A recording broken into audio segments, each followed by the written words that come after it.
At 1,000 tokens, the model computes roughly 1 million pairwise attention scores. At 10,000 tokens, 100 million.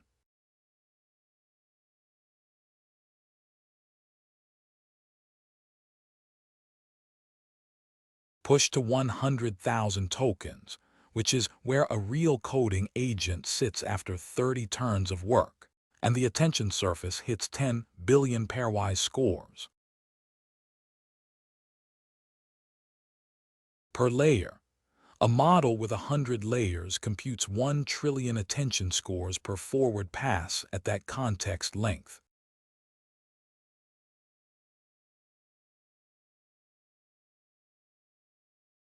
Put dollars on it. On current generation hardware, a single forward pass through a frontier-scale model at 100,000 tokens of context costs roughly 2 to 4 cents in GPU seconds. That does not sound expensive until you remember the agent is running this forward pass every turn.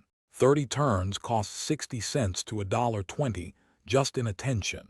Scale to a 100-turn trajectory on a harder problem, and you're at $2 to $4 per task for a single user on a single problem, before you even count the generation cost on the output side.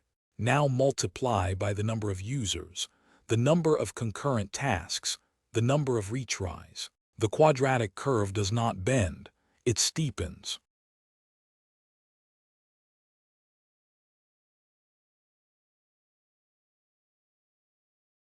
The second bottleneck is sequential multi-step generation. This is the output side.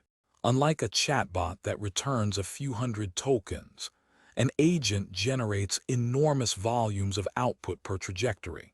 Auto-regressive decoding forces every one of those tokens through a full forward pass, and every pass must wait for the one before it. Run the clock. A single forward pass during decoding takes roughly 40 milliseconds on high-end hardware. 50,000 tokens at 40 milliseconds each is 2,000 seconds. 33 minutes of pure serial generation time.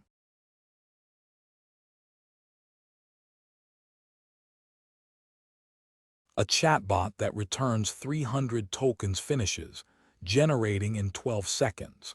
An agent that generates 50,000 tokens takes 275 times longer. Same model, same hardware. The workload shape is completely different. The third bottleneck is long horizon credit assignment. This is not an inference cost. This is a training cost, and it is the one most people overlook. The test suite runs, it passes. The agent gets a reward, 1. If the test suite had failed, the reward would be 0. That is the entire training signal. A single binary number applied to 200 steps spanning 50,000 tokens. The reward does not say which action mattered. It says the whole trajectory either worked or it didn't. As trajectory length grows, the per-step signal shrinks proportionally.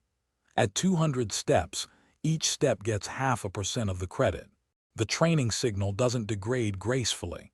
It collapses.